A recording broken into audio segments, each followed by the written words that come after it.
Hi everyone, this is Sakura Yubi.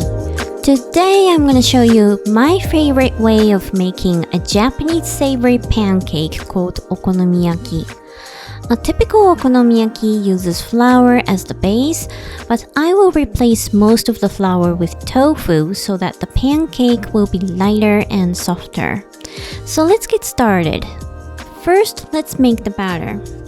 In a bowl, add firm tofu or what we call momen tofu. Avoid using smooth tofu or otherwise the batter will become too watery and not hold well during frying. We'll also add a tiny bit of flour or starch, just enough to hold everything together. You can use wheat flour like all-purpose flour or cake flour, or potato starch, or what we call katakuriko. Then add dashi powder, salt, and egg. Mash the tofu and mix everything thoroughly. It's crucial to mix the batter really well at this point before adding the cabbage so that you will be able to flip the pancake without disintegrating.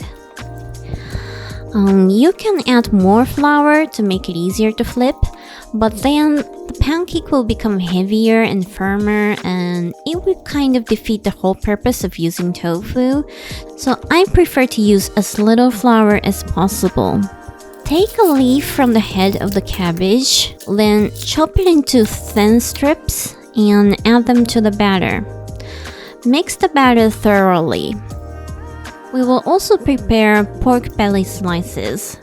They will come at the base of the pancake.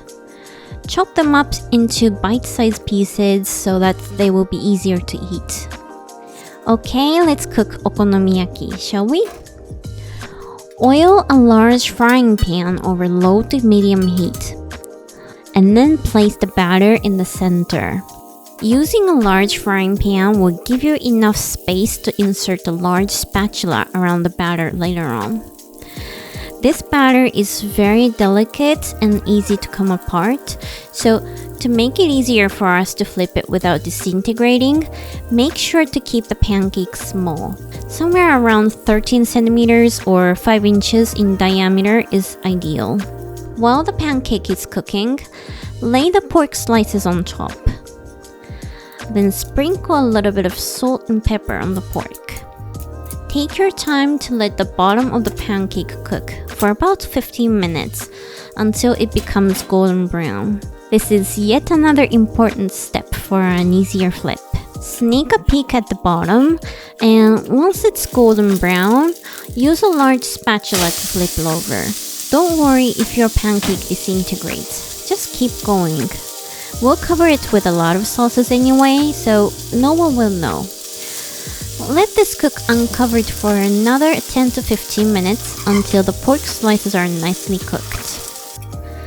Sneak a peek at the bottom, and if the pork slices are nicely cooked, go ahead and transfer the pancake onto a plate. Okay, let's dress up our pancake. First, cover the top of the pancake with okonomiyaki sauce. Be generous because this sauce is delicious. Then sprinkle green seaweed, or what we call aonori, all over the pancake. Then top it further with mayonnaise. This Kewpie mayonnaise is specialized for okonomiyaki. It has this cool nozzle with 3 tiny holes, so we can easily make a lattice like this. Then sprinkle some bonito flakes to finish it off. And we're done. Pretty, isn't it? This was so good.